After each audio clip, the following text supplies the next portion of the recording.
बोले श्री प्राणनाथ प्यारे की जय। श्री सतगुरु महाराज की जय। सतगुरु श्री रामचंद्र जी महाराज की जय। तीनों पुरी धाम की जय। सर्व सुंदर साथ की जय। बंदो सतगुरु चरण को करो सुप्रेम प्रणाम। अशुभ हरि मंगल करो। जय श्री देव चंद्र जी नाम। श्री प्राणीनाथ निज मूलपति। श्री मेहराज शुभ नाम। तेज कुंवर श्यामा पल पल करूं प्रणाम। या जी को पल पल करूं प्रणाम। चर्चा प्रारंभ होत है, सुनो साथ चित दे। भजो श्री राज श्यामा जी, श्री प्राणीनाथ सखी जीवन हमारे। श्री महामति कहे साथ जी, भया चर्चा का बखत। अब तुम सुनियो चित दे। लाल आगे आए बैठे न तखत। लाल आगे आए बैठे न तखत। बोले श्री प्राणनाथ प्यारे की जय। सतगुरु महाराज की जय।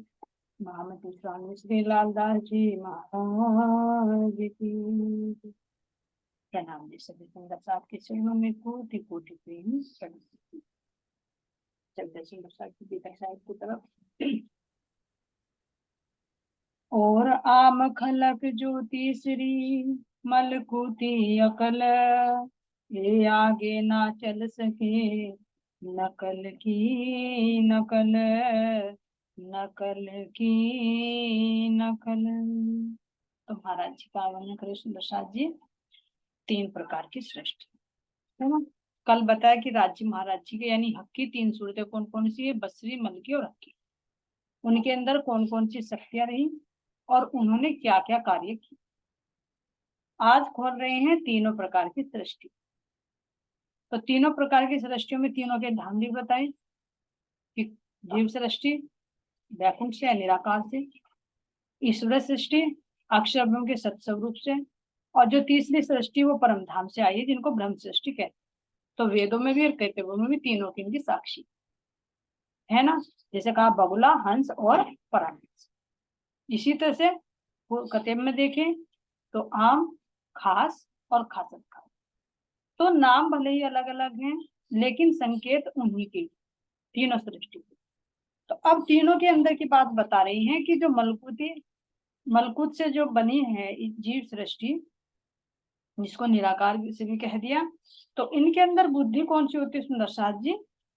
सौपन की बुद्धि है ना। बता दिया कि किस तरह से इनके अंदर क्या होता है, ईर्ष्या काम क्रोध लोभ मोह। अभी सुंदर साथ जी कोई और नहीं कि हम किसी तरफ की और संकेत करें कि मैं ब्रह्म सृष्टि हूँ और वो जीव सृष्टि।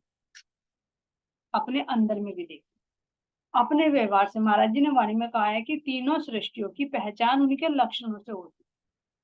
जैसे कोई निर्धन होता है तो उसके रहने से उसकी पता चल जाते हैं, ज्ञानी होता है उसकी रहनी से पता चल जाता है, कोई धनवान होता है उसकी रहनी से पता चल जाता है, कोई संस्कारी होता है या कुछ संस्कार वाला होता है, सब उसकी रहनी प्रदर्शित कर देती। तो यहाँ पर बता रही हैं कि जो जीव होता है उसके अंदर ईर्ष्या काम क्रोध ये ही अग्नि जलती रहती है। और वो क्या करता है, संसार की तरफ कोई भागता है, बस खाता पीता और सोता, धन कमाया, परिवार का पालन पोषण किया, अपने शरीर का गुजारा किया, जीवन यापन किया और बस फिर आवागमन। तो ये जीव सृष्टि, तो उसके अंदर क्या है, ये सौपन की बुद्धि। अगर हम ऐसी स्थिति में हैं तो वो हम ही है। अब देखते हैं, शुरू में जैसे ही सूरता भी उतरी है, तो उतरी तो जीव पर ही, तो पहले जीव का ही व्यवहार देखा कि हम जब अज्ञानता में थे तो जीव इसी अवस्था में रहता। तो उसके लक्षण बता रहे कि जब हम बिल्कुल अज्ञान अवस्था में थे तो हमारा क्या था, हम जीव सृष्टि के भाव में जी रहे थे, बस शरीर को परिवार को ही अपना मान रहे थे, बस पैसा कमाना, नौकरी करना, अपना पेट भरना, बच्चों का पालन पोषण करना, अपनी जिम्मेदारियां, बस यही तक था, कुछ और नहीं। कि आखिर मानव तन क्यों मिला है, किस लिए मिला है, क्या इसकी इंपॉर्टेंस है, कुछ नहीं पता। तो जीव को जब नहीं पता होता तो वो बस उसकी सीमा यहीं तक हो जाती है। इसलिए कहा कि कितना भी प्रयत्न क्यों ना करे, वो अपने मूल तक ही पहुंचा जाता है, शून्य निराकार से। और ज्यादा से ज्यादा अगर कोई तप भी कर लेगा, धार्मिक मार्ग पर भी चल लेगा, माँ विष्णु नारायण को जिसको भी भक्ति करेगा, तो भक्ति कर कर वो बैकुंठ तक को प्राप्त कर सकता है। उससे ऊपर तो नहीं जा सकता, क्योंकि जहां जिसका मूल है वो वहीं तक पहुंचेगा। अब कह रही है कि एक तो आम खलक हुई है, दूसरी कह रहे हैं कि ईश्वर सृष्टि है, और तीसरी यहाँ से अभी बता रहे हैं, और आम खलक जो तीसरी मलकूती अकल, जो एक तो जीव सृष्टि होगी, दूसरी है ईश्वर सृष्टि। अब जो मलकूती बता दी, इसके अंदर कैसी है, सौपन की बुद्धि, कह रहे मलकूती बुद्धि, मलकूती। जीव में भी दो तरह के हैं सुंदर साथ जी, एक तो बिल्कुल ही नास्तिक, और एक हो गया आस्तिक। नास्तिक वो कहेंगे जिसको केवल अपने शरीर का ही भरण पोषण की जिम्मेदारी समझता, और आस्तिक वो हो गया जो इस संसार से हटकर थोड़ा अपनी परमात्मा की तरफ को भी चलता है, इस मानव तन जो मिला इसकी कीमत को समझता है कि इसकी वैल्यू क्या है, क्यों मिला है, आखिर 84 लाख योनि में क्यों सर्वश्रेष्ठ है, तो बैकुंठ को प्राप्त कर लेता है। बैकुंठ में 4 तरह की मुक्ति है। उसके बाद कह रहा है ए आगे न चल सके नकल की नकल, ये जीव बैकुंठ से आगे नहीं जा सकता। क्यों? क्योंकि ये नकल की नकल है।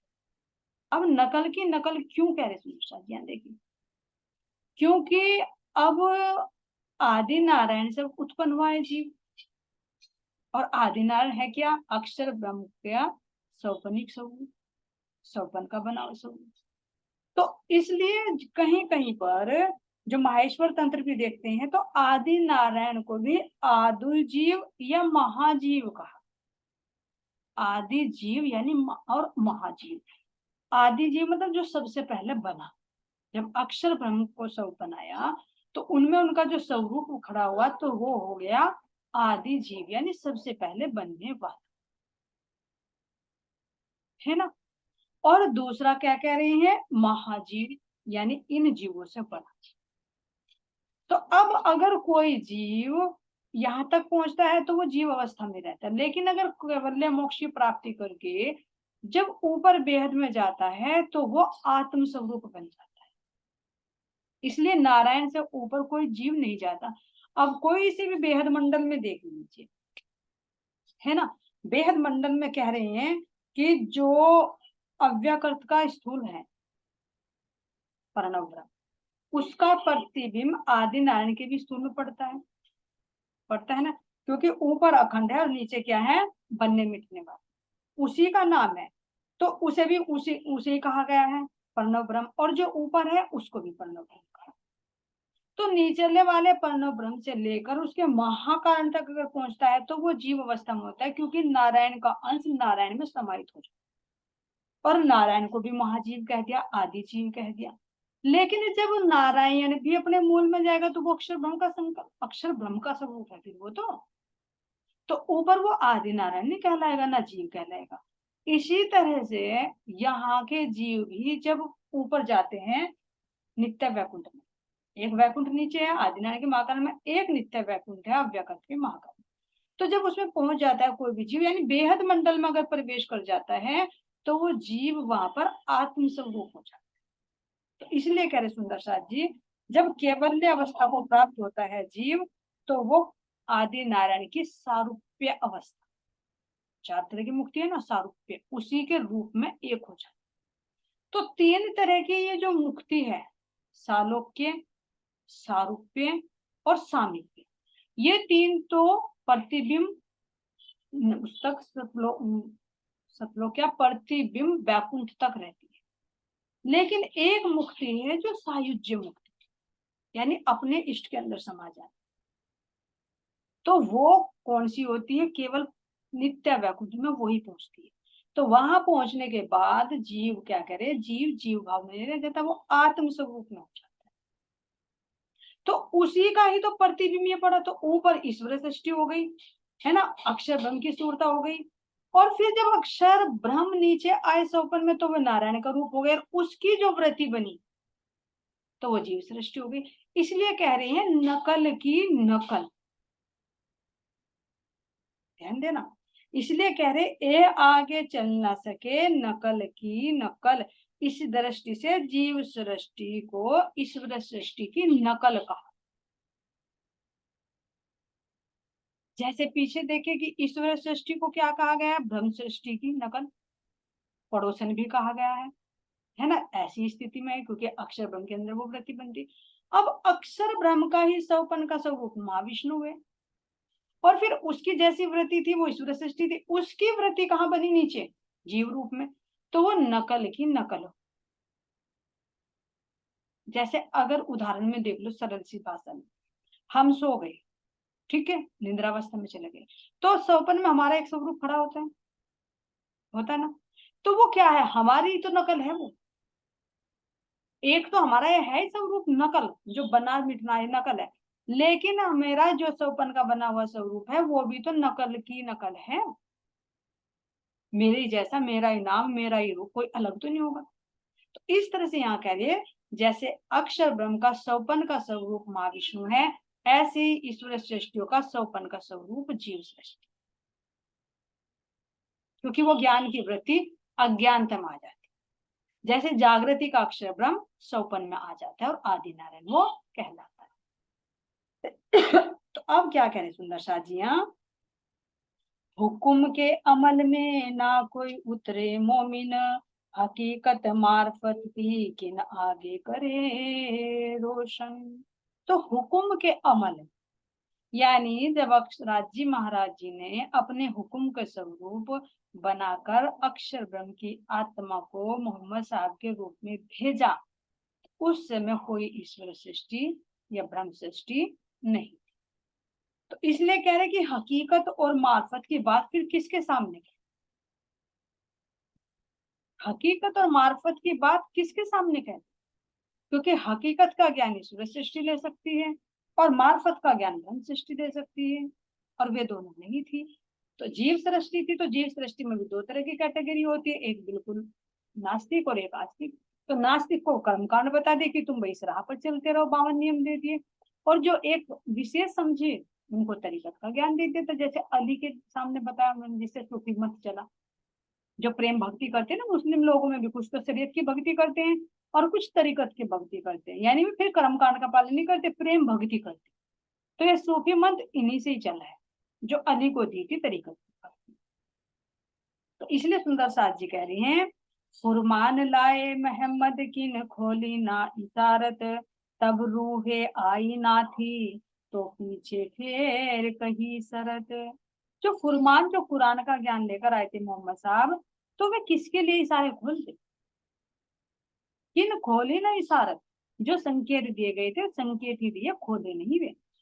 क्यों नहीं खोले? क्योंकि रूहें आई नहीं थी, और जब नहीं आई तो फिर चलते समय मोहम्मद साहब ने कह दिया कि मैं फिर आऊंगा इमाम मेहदी के साथ में, और इन वैश्यों को मैं खोलूंगा। तब हरफ कर्म कांड के कहे 30,000, होशी हकीकत मार्फत जाहिर बीच सैया 12,000। चढ़ना सूत मलकूत छोड़ सुन ला मकान, और देखा नूर मकान छोड़ी रोशनी इन आसमान। अब कह रही है कि मोहम्मद साहब ने चौथे आसमान पर जाकर, देखो सुंदर शाह जी क्या कह रही है, जड़ नासूत मलकूत छोड़, नासूत छोड़ी यानी हर भूमि को छोड़ा, मलकूत बैकुंठ को छोड़ा, अक्षरधाम को छोड़ा, और कहा, और देखा नूर मकान, और क्या देखा कि बेहद मंडल में जो अक्षरधाम, शून्य निराकार को छोड़कर अक्षरधाम बेहद मंडल में गए, और वहां की शोभा को देखने के पश्चात उससे आगे वे परम धाम में पहुंचे। जब मोहम्मद साहब दर्शन करने के लिए गए, जहां पर उन्होंने खुदा से 90,000 हरफ सुने, लेकिन यहाँ पर आकर केवल 30,000 कर्मकांड के खोले, बाकी सब उन्होंने गुप्त रखे। अब आगे वर्णन कर रहे सुंदर साथ जी यहाँ पर कि मोहम्मद साहब जब गए तो क्या कह रहे हैं, इथ थे आया इश्क बैठे दिन तकत, पहुंचे अरस अजीम में तहां देखी हक सूरत। अब नासूत को छोड़कर, मलकूत को छोड़कर, बेहद मंडल को छोड़कर कहाँ पहुंचे, परम धाम। अब परम धाम में पहुंचे तो अब यहाँ पर कह रहे हैं कि परम धाम का वर्णन क्या कह रहे हैं कि बेहद मंडल यानी सत्य स्वरूप को पार करने के पश्चात, जब सत्य स्वरूप को पार किया तो अब परम धाम में कैसे एंट्री हो सकती है, बताइए कैसे होगी एंट्री। कह रहे कि वो आगे नहीं चल सकता, जिब्रील फरिश्ता जो लेकर जाता है, तो जिब्रील का स्थान कहाँ पर है सुंदर साथ जी, सत्य स्वरूप में, तो वहीं तक तो जा सकते थे, इससे आगे नहीं जा सकते। तो इससे आगे कह रहे हैं कि इश्क के तकत यानी सिंहासन पर बैठकर परम धाम के अंदर रंग महल के मोल मिलावे में पहुंचते। जब ये दर्शन होता है तो उसका संकेत कह रहे सुंदर साथ जी कि कहाँ तक पहुंचे हैं जिब्राइल जोश के माध्यम से, शून्य निराकार को पार करके, बेहद मंडल को पार करके, अक्षर धाम के चारों अंतःकरणों को पार करने के बाद जो सत्य स्वरूप से पहुंचे, परम धाम की एंट्री में जाना था, क्योंकि सत्य स्वरूप में ही जब्राइल फरिश्ता का जो उसका फरिश्ता है तो वहीं तक ले जा सकता है, उससे आगे उसकी एंट्री नहीं। तो परम धाम क्या है हमारा, इश्क की भूमि है, प्रेम की भूमि है, तो उसमें बिना प्रेम के कैसे पहुंच जाएंगे, नहीं पहुंच सकते। तो अब यहाँ पर सुंदर साथ जी कह रहे हैं, इसकी साक्षी दे रहे हैं, तहां पैदा फना होत है ये जो 14 तबक, जहां जबराइल रहत है पहुंच ना सक्या हक। अब कह रहे कि बेहद मंडल में अव्यकृत यानी जो सबलिक से 14 लोगों का ब्रह्मांड उत्पन्न होता है और लय हो जाता है। कहां से बनता है, सबलिक ब्रह्म के स्थूल से, जिसको अव्यकृत का महाकार भी कहा है, वहां से सृष्टि बनती मिटती है। लेकिन बेहद मंडल के अंदर ही जो चौथा पाद सत स्वरूप है, वहां पर जबराइल का स्थान, कह रहे हैं जहां जबराइल रहत है पहुंच ना सक्या है, तो परम धाम की वाहिदत के मूल मिला में धनी के पास वो नहीं पहुंच सकता। तो जब नहीं पहुंच सकता तो अक्षर ब्रह्म को, अक्षर की सूरता को वो कैसे ले जा सकता था, नहीं ले जा सकता। तो यहाँ से मोहम्मद साहब को जो यानी अक्षर ब्रह्म को राज्य महाराज जी अपना इश्क प्रदान करते हैं, अक्षर की आत्मा है ना, और परम धाम के उस प्रेम रस का अनुभव कराते हैं, क्योंकि जिब्रील ने अब आगे पहुंचेगा, उसकी जो शक्ति है वो तो बाहर की रह गई। अब यहाँ पर जो राज्य महाराज जी का जो अपना स्वरूप है, ध्यान देना, यहां से कह रहे हैं कि वो इश्क के तकत पर बैठकर अब जमुना पार करके मोल मिलाप में पहुंचता है और उनका वो दर्शन करते हैं। अब अक्षर ब्रह्म की जो निर्मल चित्त से भी परे है, अक्षर ब्रह्म जो राज्य महाराज जी का सत अंग है, तो वो तो परम धाम के अंदर ही है। नित्य प्रति दर्शन करने जाते हैं लेकिन अंतरंग लीला का तो नहीं पता। तो आज के दिन विशेष, क्योंकि ये हो गए 4 अंतकरण, वो है वहां पर आत्मा, ध्यान देना, इसलिए कह रहे अक्षर की आत्मा, ये जो सत स्वरूप है, सबलिक हुआ, केवल हुआ, व्यकृत हुए 4 अंतकरण, जैसे हमारा एक जीव और 4 अंतकरण अलग है, इसी तरह से ये उनके अंतकरण हुए, और वो परम धाम के अंदर जो अक्षर धाम के अंदर है वो अक्षर की आत्मा है, जो राज्य महाराज जी का मन, तो उनको यहाँ पर भेजा। तो उनको कह रहे कि उनका दीदार कैसे दिया, रोजाना के तो दर्शन करने जाते थे लेकिन अंदर की लीला का नहीं पता था, तो आज उनको विशेष दर्शन कराने थे, तो उस इश्क की अनुभूति कराई जो श्यामा, तो श्यामा जी वाला प्रेम यहाँ पर अक्षर ब्रह्म को दिया, इसलिए कह दिया कि आज से पहले वे मूल मिलाप में नहीं पहुंचे थे, लेकिन जब वे धनी का हुक्म लेकर आए तो उन्हें वो इश्क प्रदान किया, जिस इश्क के बल पर उन्होंने मूल मिलावे के दर्शन किए, है ना।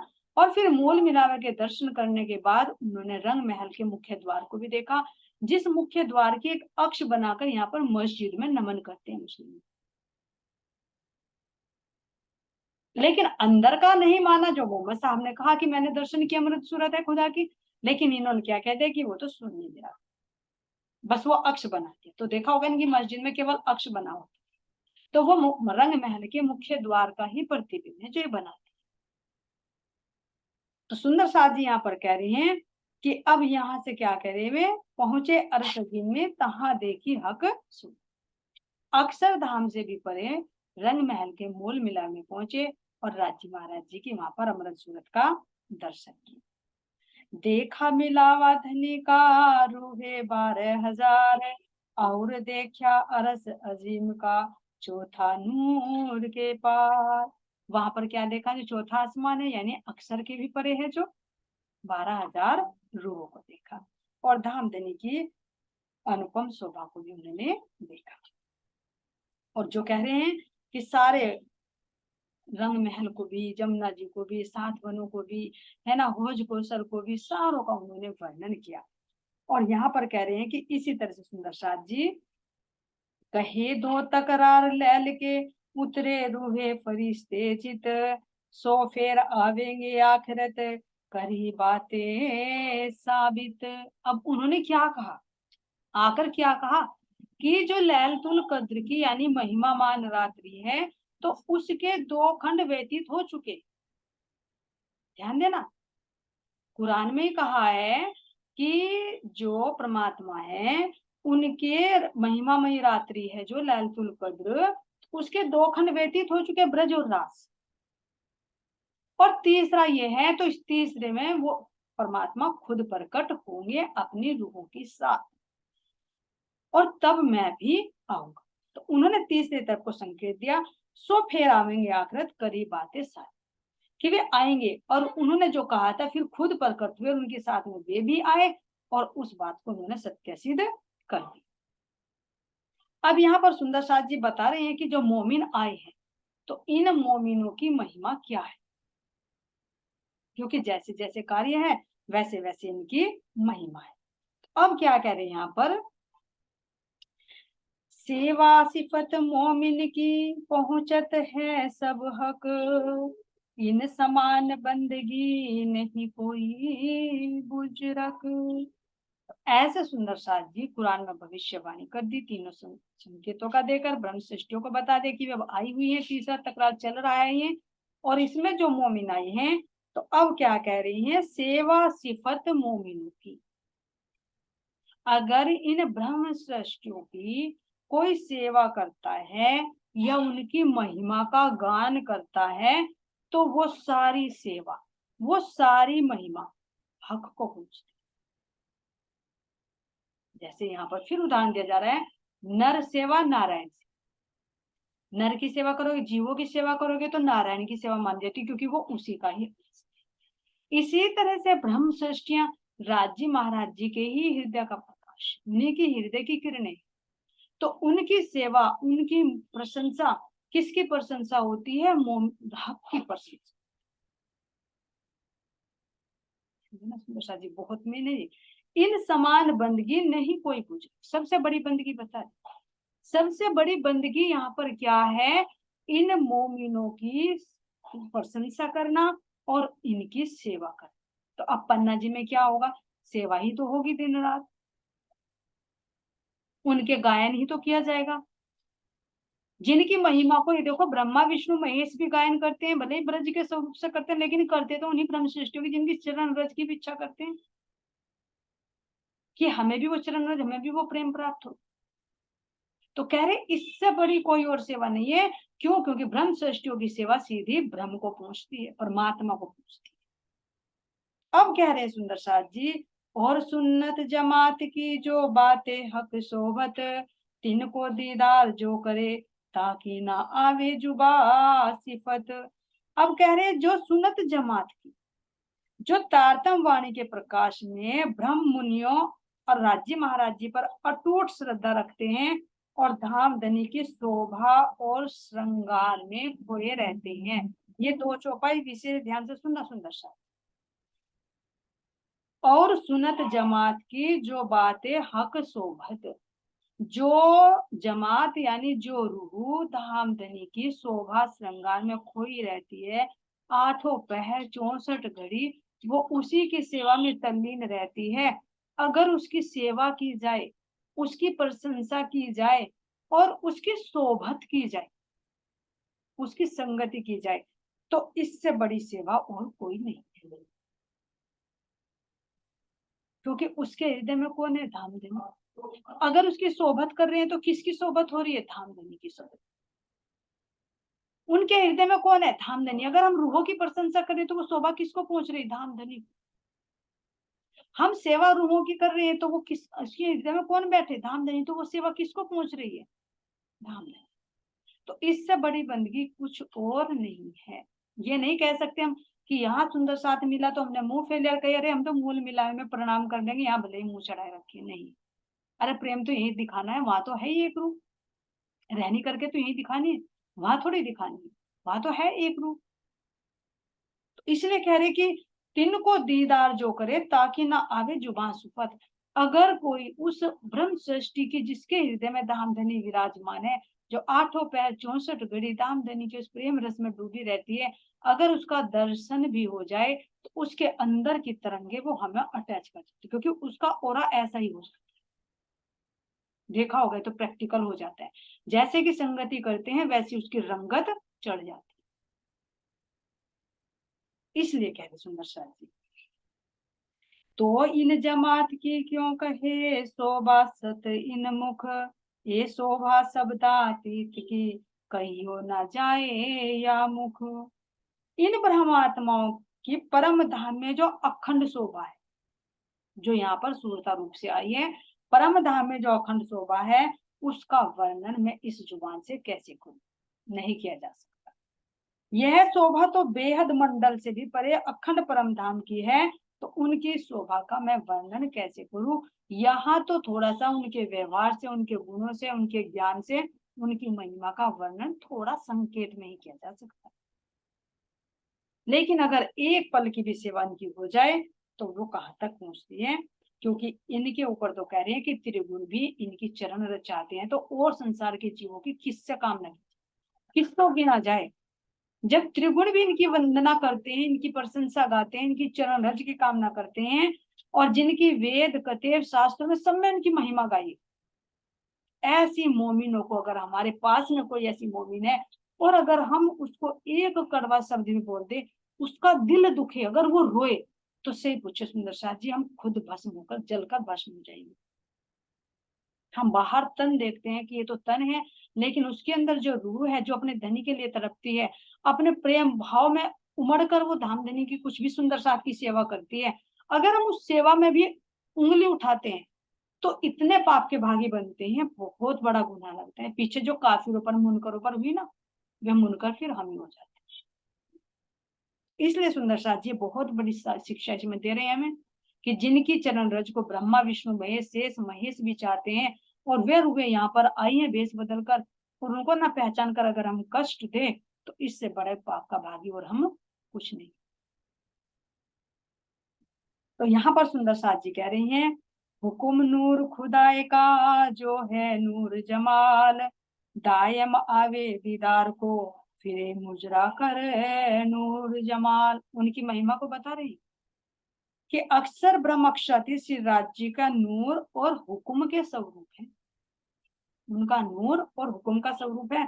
वे भी अक्षरधाम से नित्य प्रति दर्शन करने के लिए जाते हैं, लेकिन ब्रह्म आत्माओं का दर्शन उन्हें भी नहीं होता।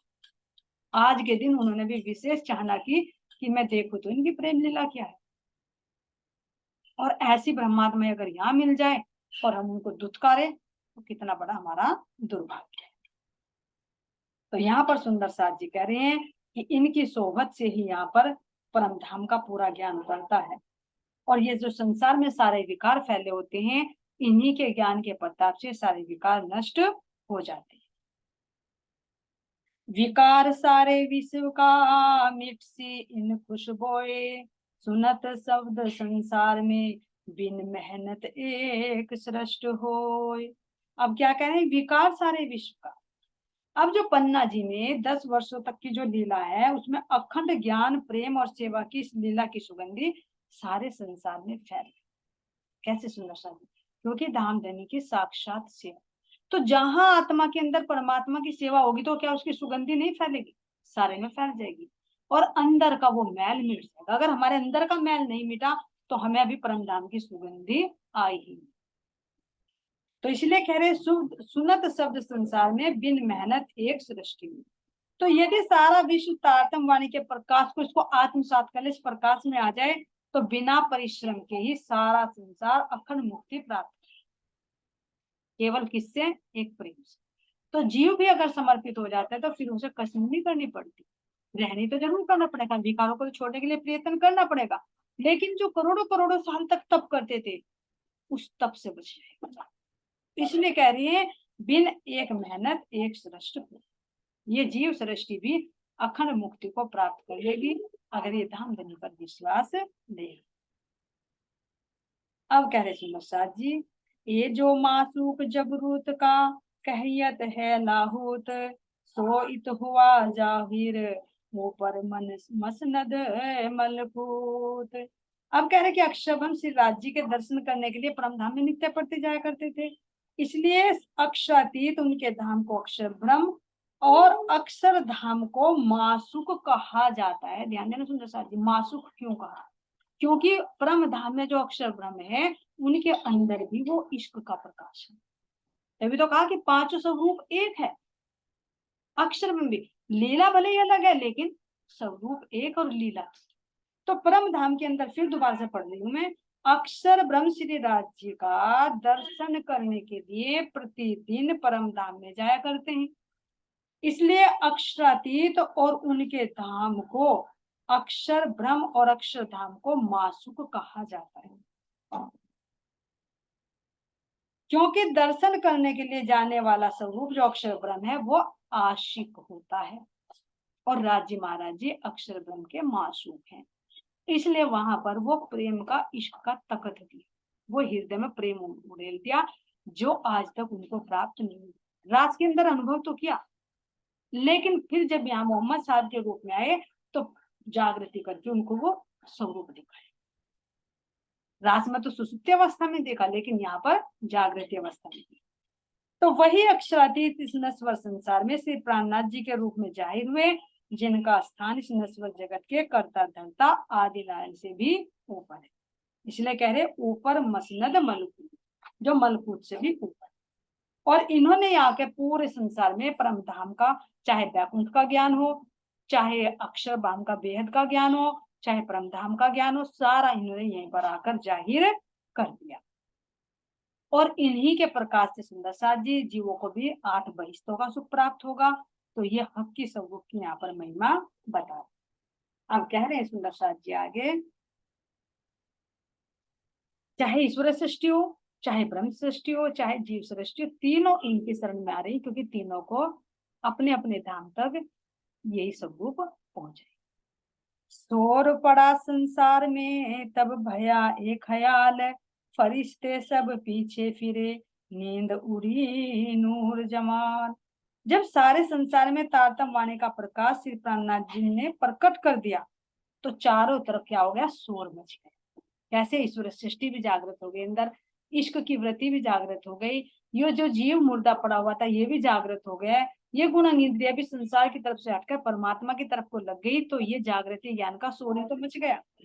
तो क्या कह रहे, ईश्वर सृष्टि अपने निधाम बेहद मंडल में पहुंच गई और अक्षर की नींद यहाँ पर समाप्त हो गई, हो जाएगी, जिसकी किसी की हो गई किसी की हो जाएगी, इसलिए है ना।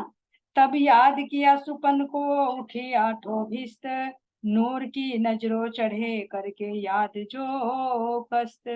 तो जब अक्षर ब्रह्म की नींद खुल जाएगी उसके अंतःकरणों में चारों बहिष्तें खड़ी हो जाएगी। जब कयामत होगी ना तो संसार का तो लय कर देंगे, आदिना अक्षर ब्रह्म की आंख खुल जाएगी, जैसे अंतःकरण क्रिया करने लगे, आठों बहिष्तें वहां पर खड़ी हो जाएंगी और उन जीवों को जो इकट्ठे हो रहे हैं पन्ना जी में, उनकी कैटेगरी के अनुसार ही उनको उन बहिष्तों में खंड कर दीजिए, और जो रद्दी रद्दी रह जाएंगे उनको फिर भेज दिया जाएगा, जाओ तो।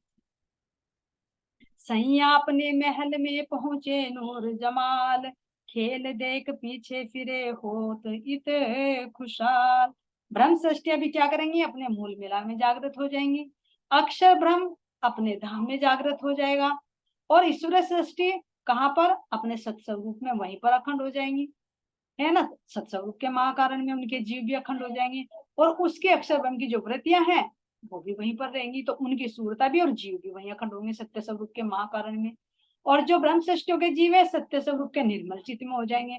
और बाकी जो जीव है जैसे ब्रज का करेंगे, रास का करेंगे, पैगंबर होंगे, देवी देवता होंगे, इन सबको अलग अलग वैश्व में अखंड कर दिया जाएगा। अब कह रहे सुंदर साथ जी, श्री महामती कहे मोमिनो सुनियो मंगलाचरण, अपनी भी तक देखिए सुनियो दो श्रवण। तो श्री महामती जी कह रहे साथ जी, ये प्रियतम अक्षातीत के चरणों में प्रस्तुत किया गया मंगलाचरण हमने सुना। पिया जी के चरणों में समर्पित किया हुआ मंगलाचरण, यानी मंगलकारी ये चरण जो पड़े फिर जो हमें दिख, जिससे जीवों का भी उद्धार हुआ, हमारा भी करना। अब अपने दोनों कानों से, इन दोनों कानों से नहीं, एक इन बाहर के कानों से, एक आत्मा के कानों से, दोनों कानों से अष्टप्रहर की इस लीला का वर्णन सुनिए, जिसमें सुंदर सार ने श्री प्राणनाथ जी को साक्षात धामधनी मानकर उनकी किस प्रकार से सेवा की और परम धाम के वो आनंद का अनुभव यहाँ पर। अब सुंदर सार जी आगे चलेगी अष्टप्रहर की लीला। श्री महामती कहे मोमिनो सुनियो मंगलाचरण, अपनी भी तक देखियो सुनियो दो श्रवण, सुनियो दो श्रवण। बोलिए श्री प्राणनाथ प्यारे की, सतगुरु महाराज की, महामती स्वामी श्री लालदास जी महाराज की, श्री पन्ना धाम की।